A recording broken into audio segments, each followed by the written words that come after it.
धर्म पत्नी के माता पिता हैं उनको भी माता पिता कहा जाता है। हमारे यहाँ पिताजी के जो बड़े भाई होते हैं उसको ताऊ कहा जाता है। बोलो बोलो रे बोलो, बोलते कि नहीं बोलते? नेपाल में करते कि नहीं करते? ताऊ कहते हैं।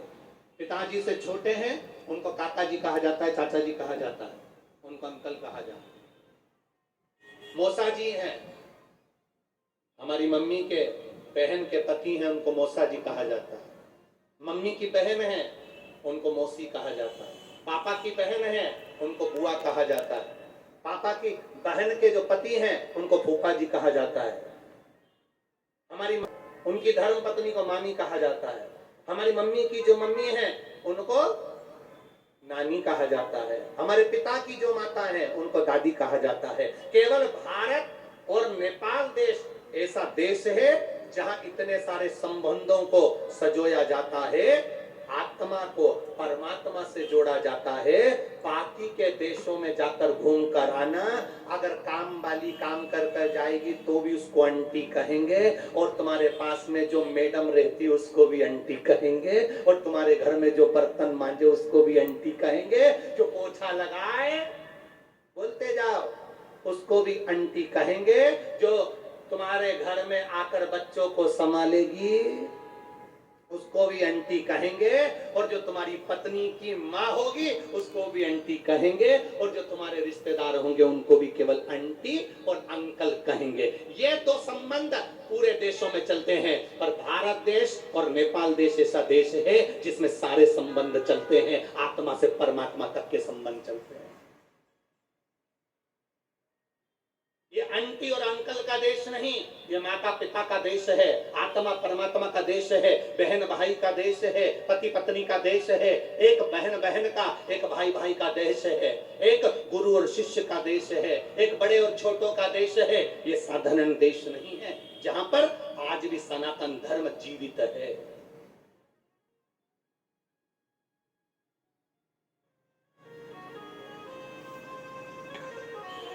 छोटे बच्चों को मंदिर तक ले जाओ, एक बार देख लेंगे ना, चालू हो जाए, एक बार, बस एक बार।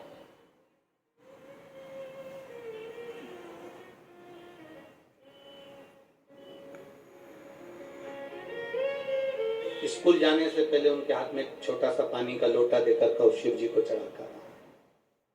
जो आज बचपन में शंकर भगवान को जो घर के बच्चे जल चढ़ाना चालू कर देते हैं, उनके घर का बुजुर्ग, जिसके बच्चे मंदिर की सीढ़ी चढ़ना प्रारंभ कर देते हैं, उसके घर के बुजुर्ग कभी वृद्धाश्रम की सीढ़ी नहीं चढ़ते हैं, बच्चे उनको संभाल लेते हैं।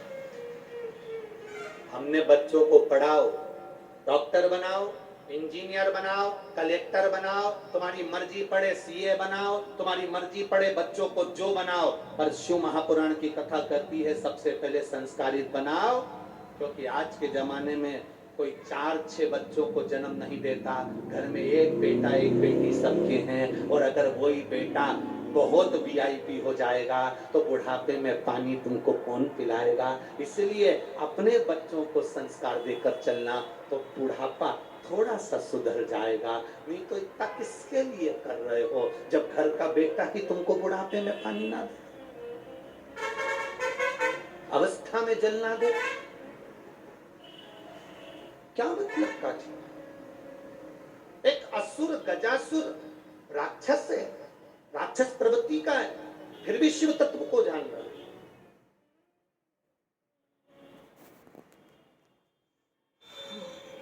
जो धर्म की निंदा करे,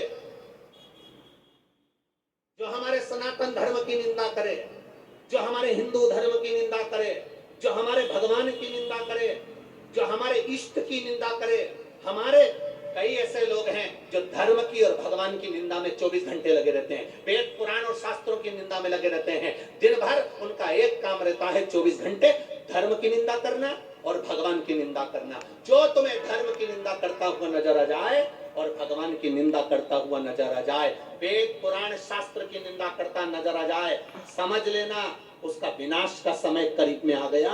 अब उसको कोई बचाने वाला नहीं है, वो नष्ट होगा, ये निश्चित है। उसकी विनाश काले विपरीत बुद्धि उसके हैं। लोगों ने कहा हमने आज तक नहीं देखा। नेपाल वालों ने देखा हो तो हमको बता देना कि तुमने कहां देखा। शंकर जी गांजा पीते हैं, लोगों ने कहा, हमने नहीं देखा। तुमने देखा हो तो बता देना, तुमने देखा हो तो बता देना। लोग कहते हैं शंकर जी भांग पीते हैं इसलिए हम भी, अरे बोलो जम के, पीते हैं। शंकर जी गांजा पीते हैं तो हम भी, बोलो बोलो जम के बोलो, जरा अच्छे से बोलो, आवाज नहीं आई। इसलिए हम भी कभी कभी गांजा पीते हैं। तो हमारा निवेदन है, शंकर जी जहर पीते हैं, तुम भी तो एक बार पी के बता दो, या तो इस पार या उस पार। सनातन धर्म में देवताओं को बदनाम करने की लोगों ने ठान रखी है। शिव जी के फोटो बना दिए चिलम पीते हुए, शंकर जी के फोटो बना दिए भांग घोटते हुए, शिव जी के फोटो बना दिए भांग पीते हुए, शंकर जी के फोटो बना दिए चिलम पीते हुए। ये हमारा सनातन धर्म नहीं कहता कि देवताओं पर आक्षेप लगाया जाए, देवताओं पर उंगली उठाई जाए। शंकर भगवान ना भांग पीते ना गांजा पीते। शंकर भगवान तुम्हारे दुख को पी जाते हैं, तुम्हारे कष्ट को पी जाते हैं, तुम्हारे रोग को पी जाते हैं। इसलिए उसका नाम महामृत्युंजय है, जो मृत्यु को जीत रहा हो।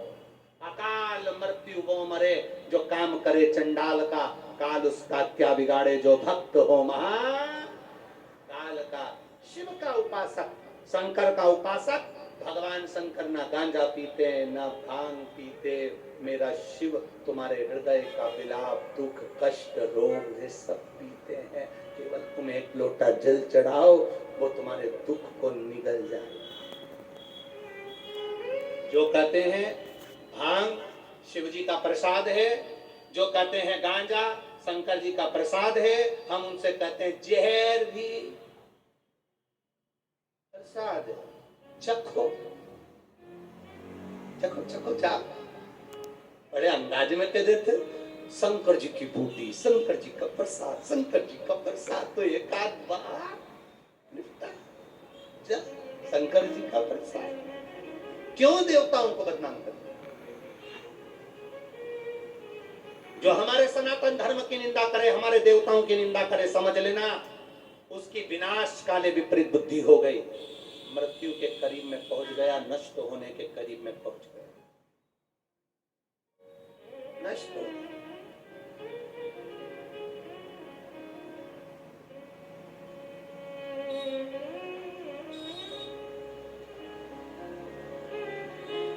पूरी दुनिया में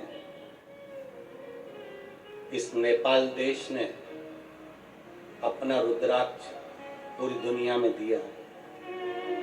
शिव जी के अश्रु से गिरा हुआ एक आंसू से जो रुद्राक्ष का पौधा उत्पन्न हुआ, वो रुद्राक्ष के पौधे से जो रुद्राक्ष उत्पन्न हुआ, शिव जी कहते हैं विद्धेश्वर संहिता में, ये मेरा स्वरूप है, मेरा स्वरूप। एक मुखी से लेकर 14 मुखी तक रुद्राक्ष का वर्णन शिव महापुराण में है।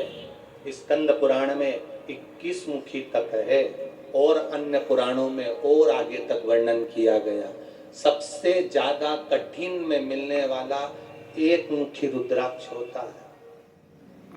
एक मुखी रुद्राक्ष और एक मुखी व्यक्ति बहुत कठिन मिलता है।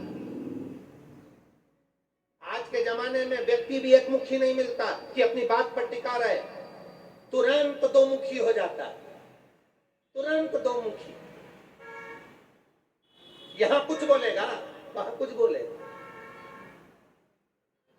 करवा चौथ पे पति को प्रणाम करेगी और बाद में पंचमी को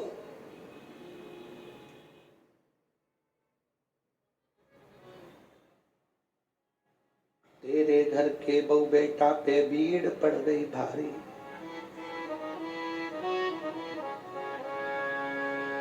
दानव दल पर टूट पड़ो मां करके सिंह सवारी, मायके ससुराल पे हो तुम तो भारी, ओ मेरी घर क्या कहूं, भारी है।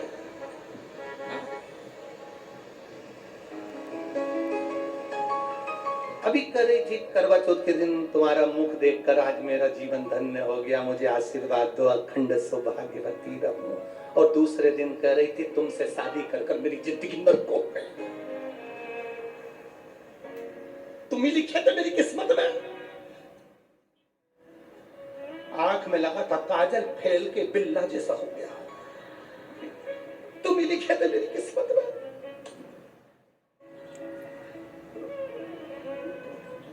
यहां भी लाली लगी थी। हनुमान चालीसा की लाइन याद आ जाए, सुंदरकांड की, जस जस सुरसा बदन बढ़ावे।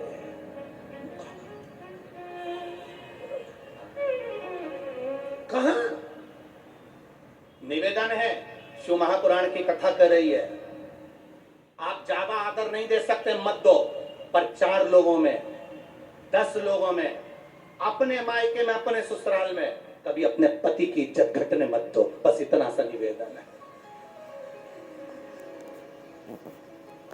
सम्मान दीजिए, आदर दीजिए।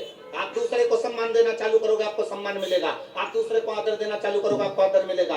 आप दूसरे को अगर नमन करना प्रारंभ करोगे, आपको भी दुनिया नमन करेगी। आप दूसरे को आतिथ्य देंगे तो दुनिया आपको आतिथ्य देगी। कहां गया हमारा विश्वास? कहां?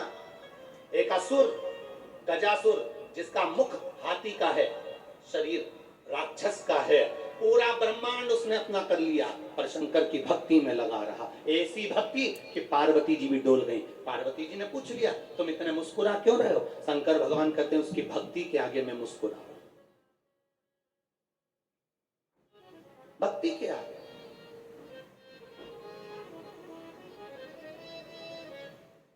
आप उसकी भक्ति के आगे क्यों मुस्कुरा रहे हो? शंकर जी कहते हैं उसके बराबर कोई भक्ति नहीं कर सकता। अच्छा, तो फिर आप उसको वर देने क्यों नहीं जाते? आप उसको आशीर्वाद देने क्यों नहीं जाते? शंकर भगवान कहते हैं अगर मैं आशीर्वाद देने चले गया और उसने भजन करना बंद कर दिया तो? एक दरवाजे पर एक भिखारी भीख मांगने के लिए भिक्षुक आता, अंदर बूढ़ी माँ भोजन बनाती, वो बाहर खड़े होकर भजन गाता, चिल्लाता, भोजन ला दो, कुछ दे दो। बूढ़ी माँ अंदर बैठी रहती, बूढ़ा व्यक्ति चिल्लाता रहता। घर में उसकी बेटी बैठी थी। उस बेटी ने अपनी माँ से कहा, माँ ये भिखारी आता है, तू इसको रोटी देती है, सब्जी देती है, तो पहले क्यों नहीं दे देती? जब वो बेचारा भिखारी जाने लगता है तब तू उसको बुलाकर रोटी देती है।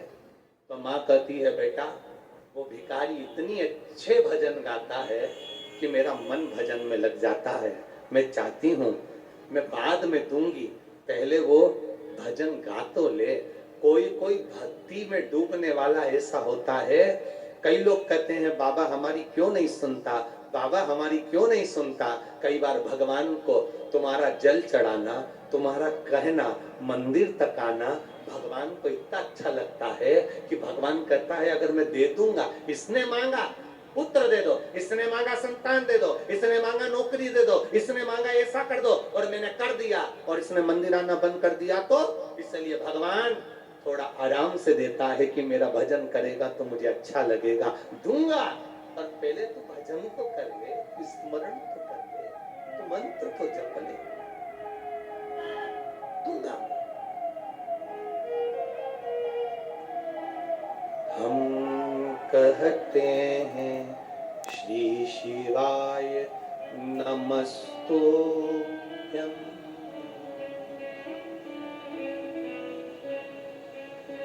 अपने मुख से हम भजन करें और पूरे आश्रित होकर, पूरे आश्रित होकर।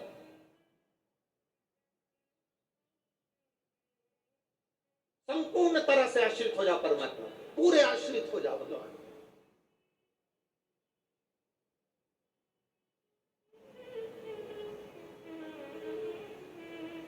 पूरे आश्रित। एक फ्लाइट में